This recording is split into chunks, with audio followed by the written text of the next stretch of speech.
Hello, everyone. Pat Down MMA back with another DWCS breakdown, episode 7 of my breakdowns. Can't believe we've made it this far. I thank everyone for the massive support I've got on most of these. So, we're breaking down the middleweight fight between Ateba Gautier and Yura Naito. Both have fought very low levels of competition. So, it's a very interesting test because it's going to show which one is actually legit. We'll start with Ateba Gautier here. So, Gautier is from Cameroon, but he actually trains at Manchester Top Team. He's been training with the guys out there to refine his game a little bit, which is definitely a positive, a big positive to Ateba Gautier. He is 6'3" and has an 81-inch reach at middleweight. It's actually pretty ridiculous. His frame is massive. He's only 22 years old, apparently, which I don't know if I believe because he does look a bit older, but apparently he's only 22 years old. So just hitting the surface of what we could potentially see in terms of potential with him.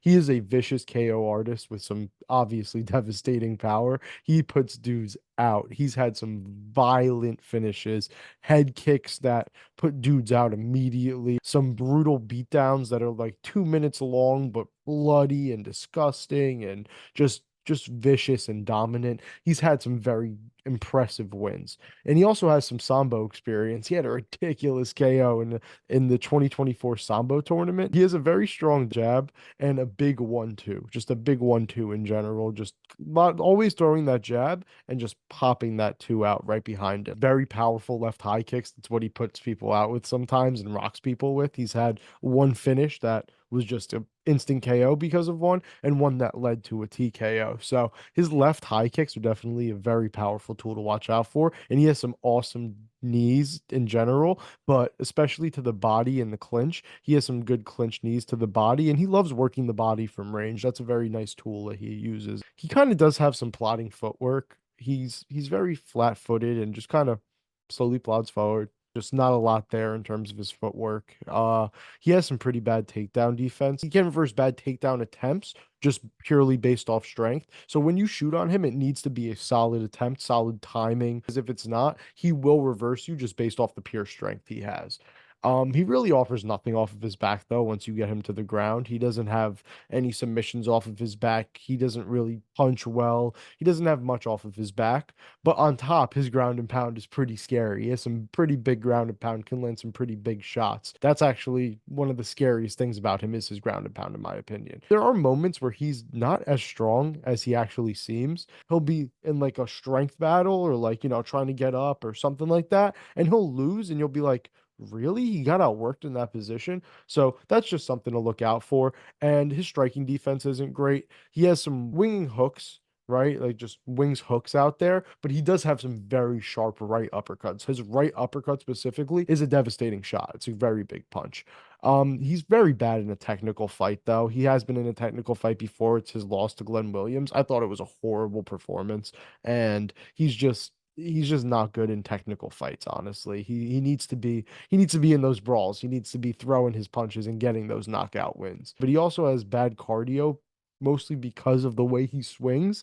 Because if he misses those strikes, he's gonna end up gassing out, and he has to strike like that to win. So it's a little bit weird. He needs to work on that cardio. His head movement also wasn't very good, not something that was a positive in his game. So moving on to Yura Naito, he is from Japan. He actually fought in Pancrase for his entire pro career. He doesn't have the best level of competition, like I said earlier. He does have a great wrestling background, though, at least a high school wrestling background.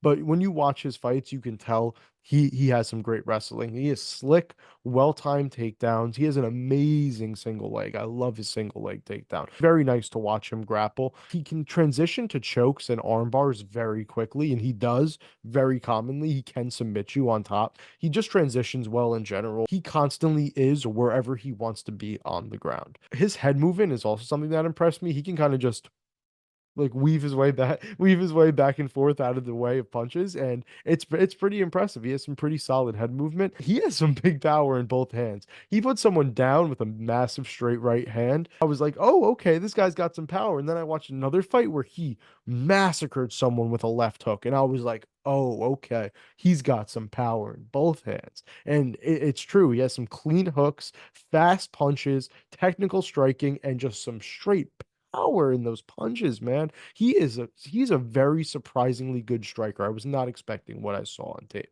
His ground and pound too. When he's on top, especially in mount, his ground and pound elbows and punches are devastating, and they're so quick for a 185er. It's just like boom, boom, boom, boom. He's just constantly laying the boom with those elbows and punches on top. He does have very dominant top control as well. If he does get the fight down, it's rare that his opponent gets up and gets away from him. That could be due to a lack of good competition, or it could just be due to him being of that strong of a wrestler. He has some clean and fast head kicks as well. He just kind of launches them up, and it's a very quick fighter for 185, man. There isn't a lot of negatives I could have found on Naito, to be honest. I know this is like all positive, and I hate to be like this, but there isn't a lot of negatives. That's probably partially because I couldn't find any full fight footage. Most of his fights are highlights from one video in Pancrase. But the thing is, those highlights kind of cover everything of his career.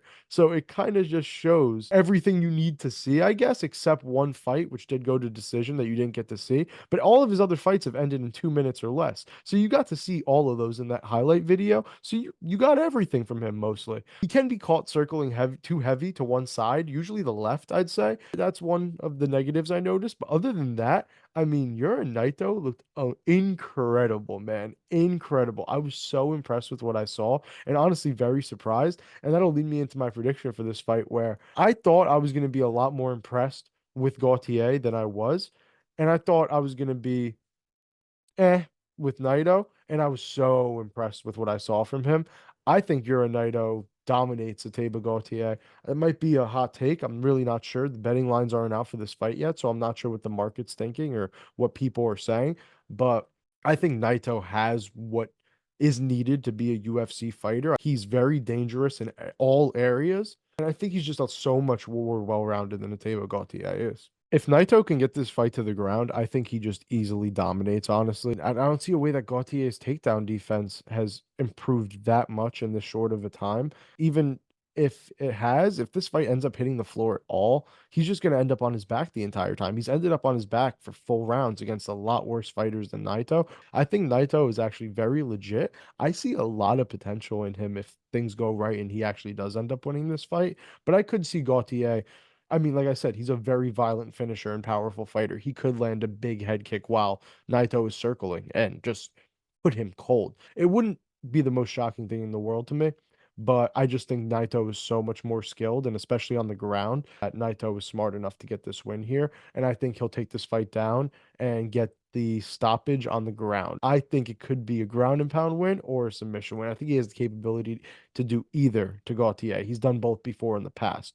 I am going to lean that Yura Naito gets the submission win in round two, but like I said, ground and pound submission either way. I just think that once Gautier starts to gas a little bit, Naito will really start to take some big control and just dominate the fight on the ground and finish the fight there. Well, that's it for me. Thank you everyone for tuning in to episode 7 of my DWCS breakdowns. Only first episode of this week. I promise everyone. I know I keep saying it. I will get 5 breakdowns to you guys this week. That is a promise on my end. I already have another breakdown on the way. Please don't worry, everyone. I promise we will have 5 breakdowns out this week for every fight on Dana White's Contender Series coming up on Tuesday night.